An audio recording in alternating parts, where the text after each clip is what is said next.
7-year-old Tommy had always been a brave boy, at least, that's what his dad said. But lately, Tommy didn't feel brave at all.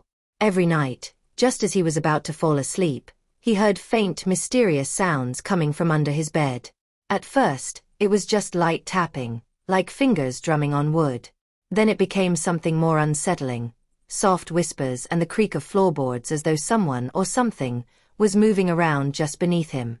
Tommy never dared to look. He would lay stiff under his blanket, squeezing his stuffed bear tightly, too afraid to even peek.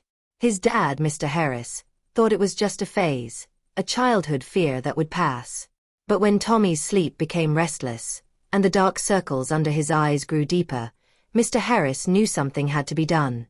One night, after hearing Tommy's shaky voice calling him, Mr. Harris entered the dimly lit room and sat beside his son. "Dad," Tommy whispered, his voice trembling. "There's something under the bed. I hear it every night." Mr. Harris smiled softly, ruffling Tommy's hair. "There's nothing under there, kiddo. I'll check right now, just to show you." With a reassuring wink, Mr. Harris knelt down beside the bed. But as soon as his face got close to the floor, he too heard it. Whispers, faint but unmistakable, and the soft creak of something moving. His smile faltered. Pushing aside the blankets, he cautiously peered underneath the bed, fully expecting to see nothing but dust. But to his shock, there was something else, a small wooden door embedded in the floorboards, just large enough for a person to crawl through. It was old, the wood worn and cracked, yet somehow it had gone unnoticed all these years. Tommy's eyes were wide with fear as he watched his father open the door. Below was a steep, spiraling staircase, disappearing into darkness. Mr. Harris hesitated, the hairs on his neck standing up, but he couldn't let it go. Something had to explain these noises. "I'll be right back," he said, though his heart raced with uncertainty. Slowly, he descended the stairs, flashlight in hand, the beam of light trembling with each step. The air was cold and damp, carrying with it a musty metallic scent. The deeper he went, the more it felt like entering a forgotten world. Eventually, the stairs led him into what could only be described as a basement, but unlike anything he had ever seen. The walls were lined with old bricks, and there, in the center of the room, was a small wooden table set for one.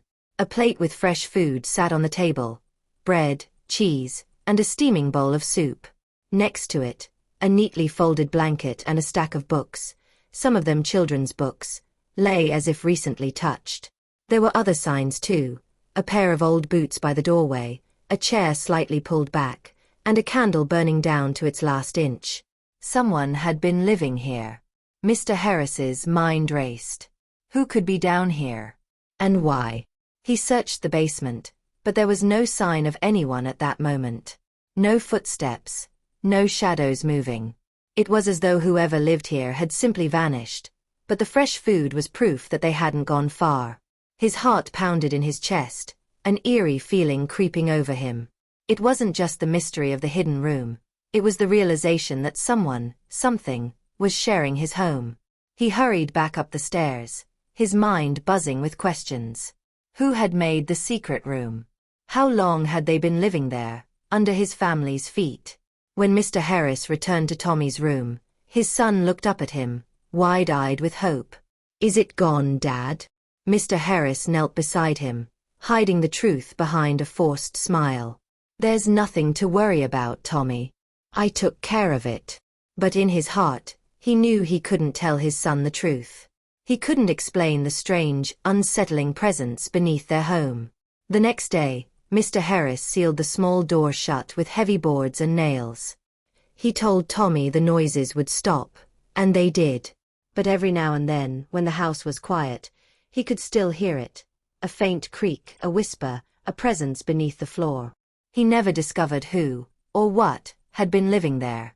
But whatever it was, it had left its mark, a secret forever sealed away beneath the bed. And though the door was closed, Mr. Harris couldn't shake the feeling that the secret was still there, waiting in the darkness.